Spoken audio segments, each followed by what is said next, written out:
Hey, Ingrid, welcome to the show. Thanks for having me, Jason. I'm stoked to be here.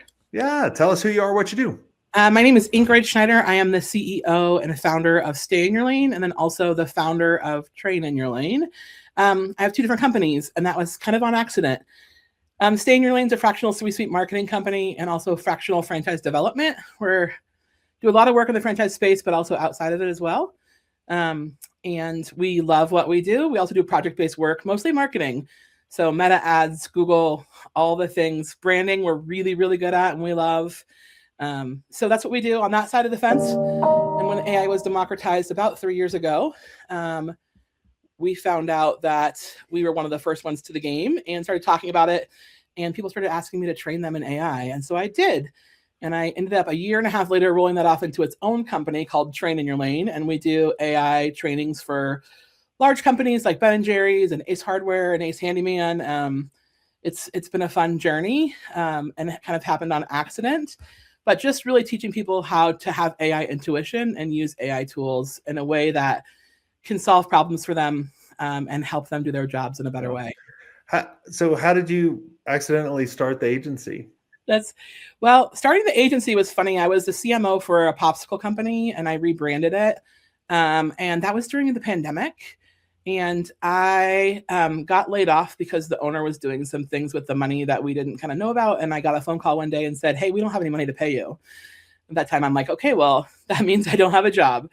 So I walked away as a CMO, and decided that I wasn't going to work for anybody again. I had started things before.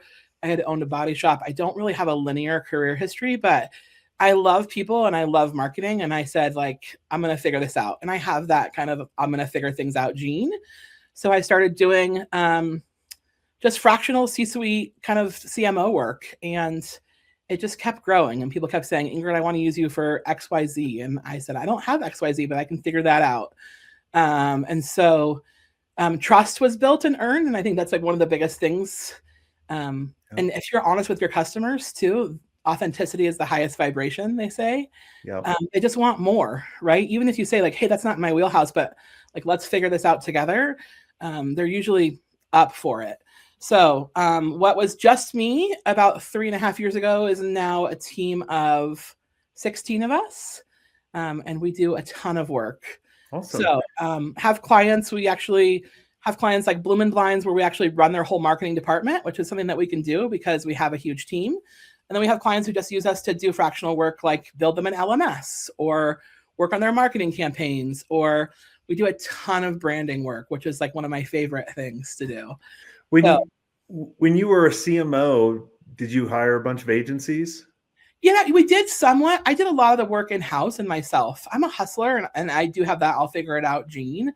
And we had a team, some designers that I worked with outside of it. Obviously, I'm not a graphic designer. I have good chops there, but not the most precise. And I know what I like to look at, and I can kind of articulate my design vision to a designer and then have them do it. So we had designers. We did some outsourced marketing, some Google ads, but it was really, a smaller company and kind of rogue. So we really had to do a lot internally and figure things out ourselves. Yeah. What did you charge your first client when you started the agency? Nothing. And actually that person complained about my pricing too, which is kind of crazy. Were they a pain in the ass? What'd you say? Yeah. Were they a pain in the ass? Totally, which is kind of the way that things go, right? So $1,500 per month is what I was charging them. And I had 2 brands. So I was making $3,000 a month with them. And that's just ridiculous now looking back. But also I think as a woman, I've learned my worth exponentially. And as I've built this and I've learned what people have paid, and, I was going off of just replacing my salary instead of growing a business, right? I just was thinking about me surviving only. And I could do that with 4 or 5 clients pretty easily, giving them a fraction of my time and not building an agency. That wasn't what I was after. So how did you learn your worth? What were some of the lessons that allowed you to do that? Because there's some people that have been running an agency for 10 years. They still don't understand what they're worth. So do you want to talk about trauma? Because that's, I think, kind of the unraveling of who I am. I want to make you cry. No, I've never made a guest cry. I will. It's really easy, actually, Jason. That's a really easy thing. I'm an empath. I was raised in a really religious place in my life. And I don't think that religion is bad necessarily, but like for me, it did a lot of damage. And I didn't know what I was capable of. I did. You know, my dad taught me how to work. We owned waterbed stores growing up in a mall. And I was literally part of my life. I was raised in a mall.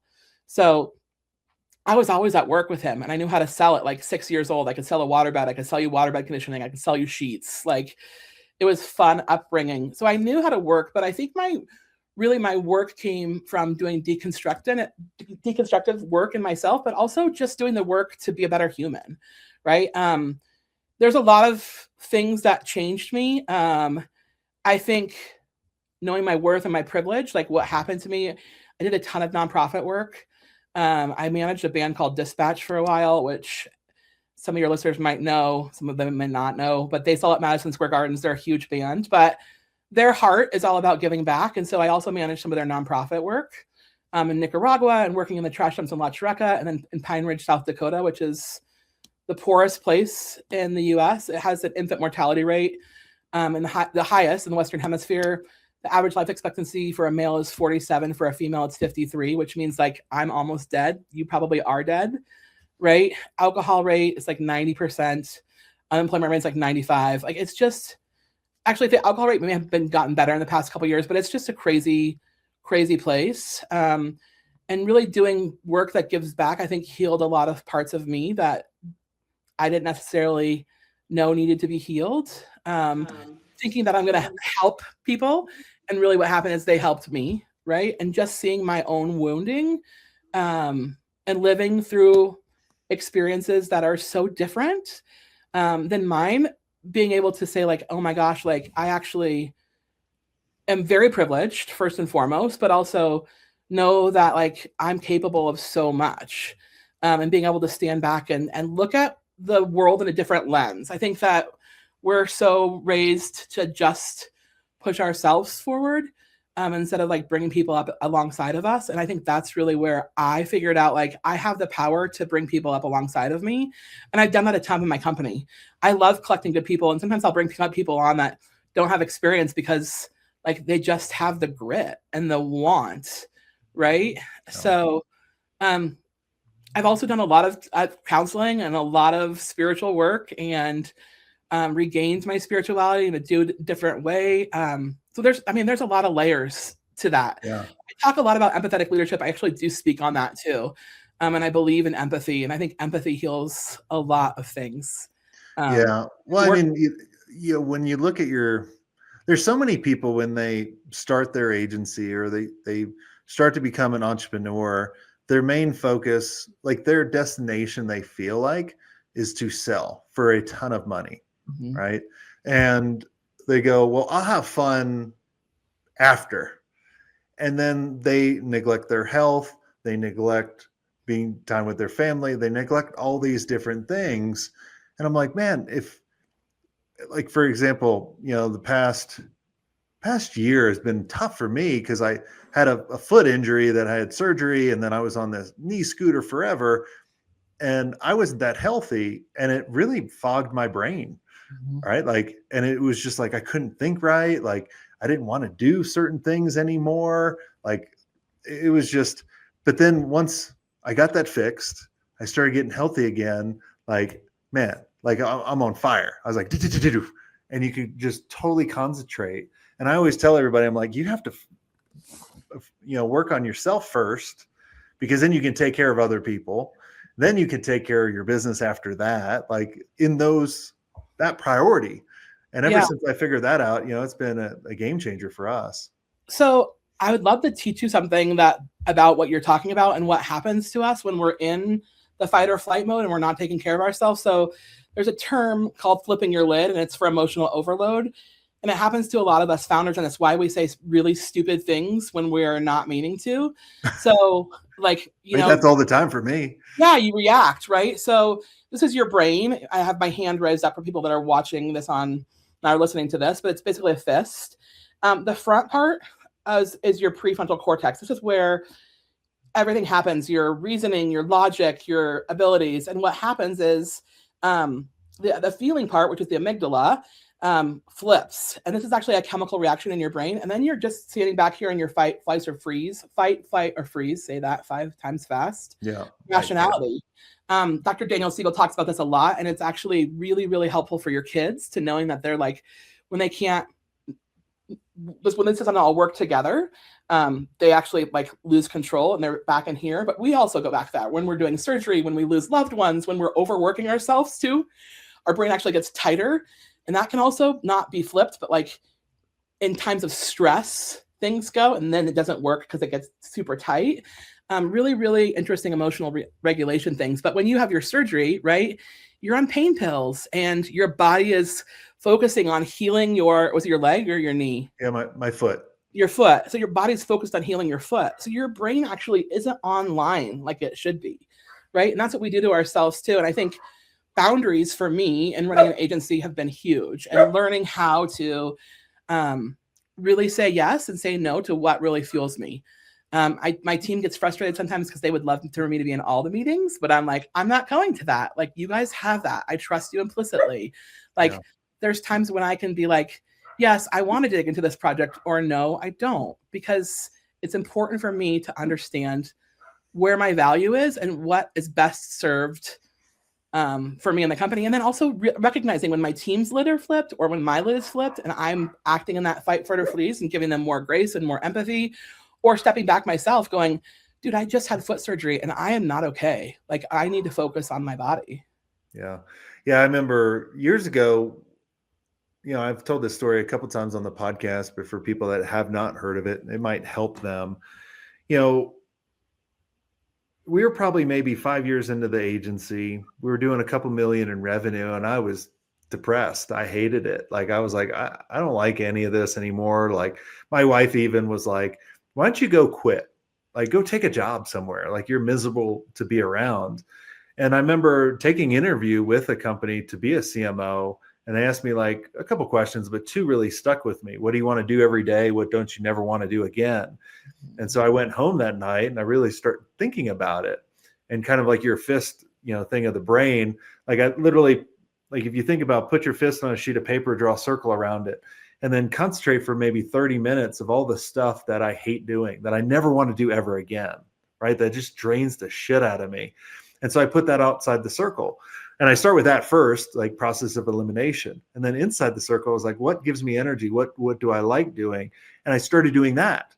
And so then what I realized is I don't have to quit the agency. I actually control the agency, but I can build the agency around me. So then I can say yes or no to the things that I love. But like, I see too many people saying yes to everything. I'm like, happens. What are you doing? It totally happens. And we can't be all people. We can't be all things, right? We can't be all people, all things to all people either. So it's really important, I think, to draw boundaries and to understand, like, where am I the most, we're talking about our worth, like what's fiscally best for me in the company? Like, my hours have a dollar amount. So like, where should I spend that dollar amount, right? And what makes us the most money as a company, but also what fills my cup. And I think that's a huge thing of actually not having to do the things that drain you, right? And there's part of being a business owner that's always going to drain you, right? When I'm looking at the P&L going, okay, we had a great year, or we had a shitty year, or this is failing and that's doing great. Those wins and losses, they're always hard, but also those are some of the most beautiful lessons, right? Well, but it can drain you. It can get exhausting. The thing that drains me, and probably drains a lot of people, is like, especially when you have a great month, right? Then you have to start over. And you're like, oh my gosh, like, I don't know if I could beat that month. Like, that was a really good one. And then you're like, oh crap, I didn't do it. Right? Just the emotional highs. If you're looking at it on that perspective, if that's success for you. But I always like to tell everybody, I'm like, your top line revenue doesn't mean anything, right? Mm-hmm. It's about really kind of like, are you enjoying it first? Like, is it giving you self-worth? Is it profitable? Right? Because I've seen a lot of businesses that do millions and millions of dollars, but they don't make much money. And the owner works all the damn time, can't take off at all, go have fun. Like, they don't like what they're doing. And they're like, I want to sell it, because they can't figure out that one part, which I think at the end of the day, if you think about it, and I'd be curious with you, are you a good manager, or do you have to hire people that manage themselves? I've actually spent a lot of time, I think being an empath, I have my moments where I'm a great manager and then times where I'm like sometimes too much, too sensitive. I've learned a lot under the foundations of what's called TBRI, and it's trust-based relationships. And it's for kids, but I've taken a lot of the processes over to adults. And I think aren't we all kids though? Like I think like true. I mean, totally. But like I've taken a lot of it over to adults. And the things that I've learned are when I'm managing people, I'm always going to look at myself first. Like if they're a problem, like where's the problem? Is it really with me? Am I impatient, or am I not being kind to them, or did they catch me on a bad day? So really evaluating that first with myself. And then secondly, I will go to systems. Like, do we have the systems in place to support them? Are they struggling, or do they suck because I'm not giving them the resources that they need, or the systems, or how that looks? And then lastly, I go to the person. And I think I can be a good manager. I think it takes intention on my behalf. And it really takes me slowing down and looking at the person first rather than the outcome. I think we get so focused on perfectionism. Perfectionism is never the goal for my agency. I don't want anyone to be perfect. That's just stressful and not attainable, right? And we talk about that with our clients all the time too. Like, we're going to do a freaking good job for you, and you're going to have some really good, amazing things. But we're human. We're living a human experience. We're going to screw up too. And I think people, when I go into my client meetings and start like that, that just diffuses people. And they're like, oh, okay. Like, perfectionism is never the goal for my team, right? And then evaluating systems all the time. Like, how can we make this better? And using AI, how do we make this cleaner? How do we, like, AI, I think, has become part of my business. And people talk about how I've scaled so fast in the past 3 years. And it's really because we've used AI tools, not to create AI slop, but just to really take the minutia that kills all of our brain cells and all of our souls, and democratize that, and really use education to build AI intuition, and then use those things to take the stuff that we don't want to do off our plate. Yeah. Right? Yeah, no, that's smart. You know, what I realized with me is I just don't have the patience, and me personally, I have to hire people that can manage themselves, but they can manage other people under them. Because I've always been the mindset where, like, hey, I could do that in 5 minutes. That should take you 5 minutes. But I don't realize that I might be a little different because I've coming from 25 years of experience doing this. So I can do that in 5 minutes, or I know what screw to turn versus, doing all the research. Like, it's just second habit. But then I see someone, I'm like, I told you to do it this way, do it this way. But then that's not what I want. I want them to just get the outcome that the client actually wants versus just do it the way I have, because there's probably 1,000 other ways to do it of what I've learned over the years.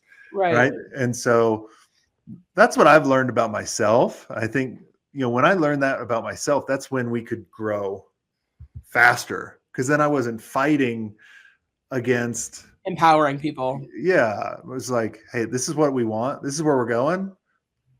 Do everything to get there ethically and legally. Yeah. You can always border that line, right? To get there, and I'll always back you, and we'll always learn from it. Right. So. Yeah, I think when you give people the freedom to do their own work, there are times where I get frustrated because I know how fast I move through things. You're probably the same way, Jason, right? Like, I implement fast. I could have done this 1,000 times. I think actually probably why we're successful as entrepreneurs is because we do move fast. And I think that's part of, like, I don't dilly-dally. Like, I need you to not dilly-dally either, and not pontificate about things. I need you to make choices and feel strong in your choice and move forward. But also, I have come to really appreciate some of my team that does move slower sometimes. I had a designer working for a long time, and she was slow as Methuselah, but her work was immaculate, and the clients were always super, super, super stoked on it. Right. So it's like, sometimes too, in the slow pieces of things, people are moving slower. They come back to me with results where I'm like, I would have never thought of that. And that's freaking amazing. Yeah. Right. Yes. And it took you 3 hours longer than I would have done, but like, that's the work we need. That's, rad. Yep, exactly. Well, I want to wrap up the show talking about a little bit more about how you guys have implemented AI to really kind of assist your team, right? Because everyone thinks, and a lot of people listening to the show, I mean, they may think AI is just going to ChatGPT and having it write something for you. And it is so much more. So without going over tools, because they'll change next week, Oh, yeah. and, Yes. and I want more of like a framework of how you think about it. Yeah, I can totally do that for you. So let me break down that we started with education first. And AI intuition is the skill that everyone needs to have happen in their lives. So it's about learning how to look at an AI tool, understand how it works and how it will help you. And the only way you can do that is by learning. And you can learn in a bunch of different ways. I changed my algorithm on my TikTok and my Instagram to really teach me about AI. And there's all these little micro learnings that people are putting out there that you can constantly learn about tools. So my team we're high on education. Obviously, we also have education, and I do education for big brands. So we do. So that's part of it. The next part is application, and that's where things start, like the magic starts happening, where you actually see those aha moments when you're starting to apply what you've learned and how you're learning it to use cases. So the thing is that you always want to look at something that you're doing in your agency and say, like, can I solve this with AI? And that's really where the wins happen, right? People are like, I can't slow down to speed up. And that's just backwards thinking. You need to slow down. You need to slow down to learn.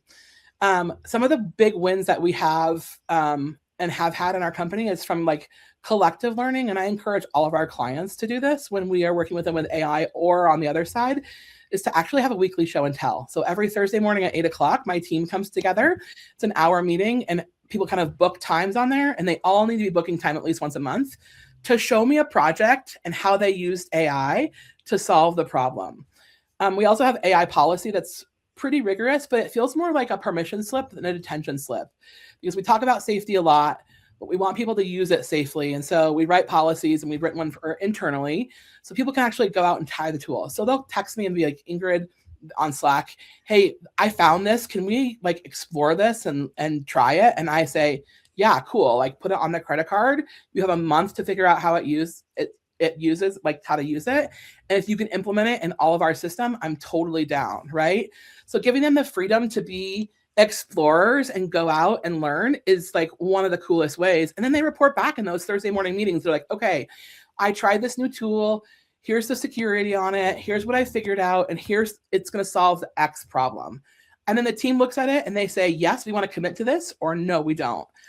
I see people churning tools all the time. So if you find something that you like, commit to it for 3 to 6 months. Yeah. Before you start something else. Well, I think the big thing too is AI changes so quick, and there's so many freaking tools out there.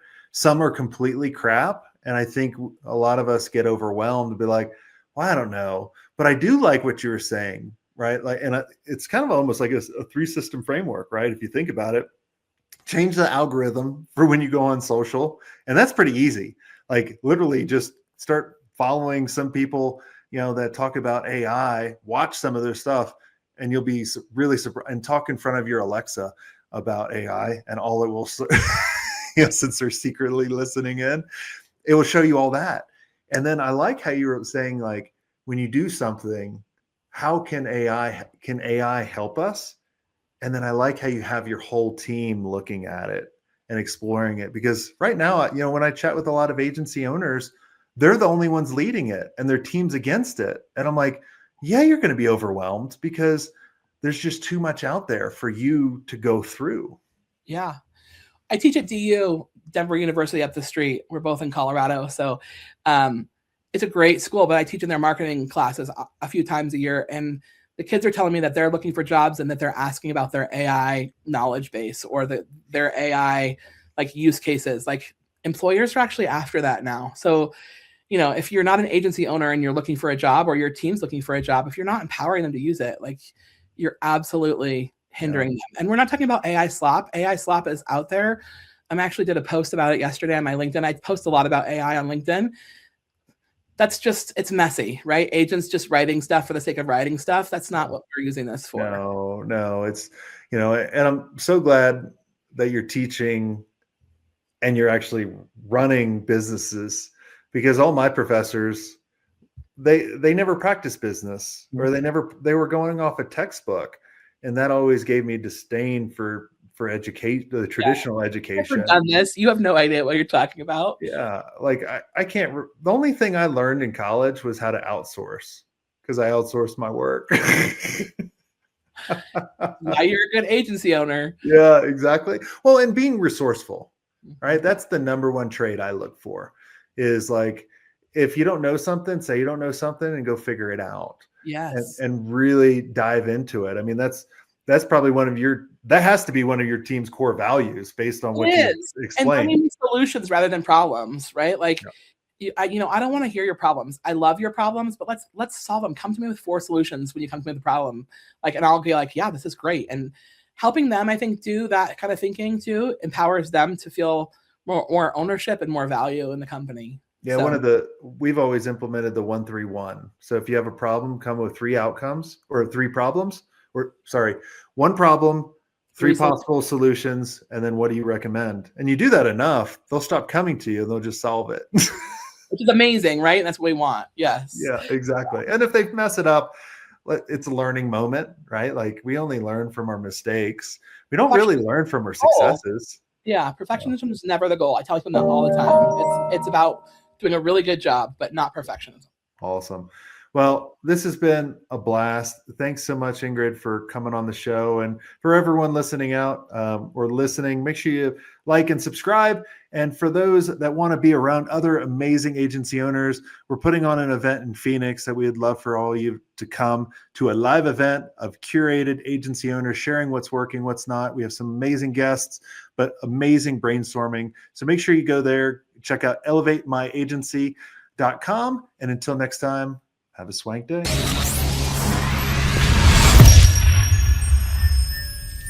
I hope you enjoyed this content. If you want more content like this, make sure you click on the link on the screen or check out your most popular podcast platform where the full episode is there.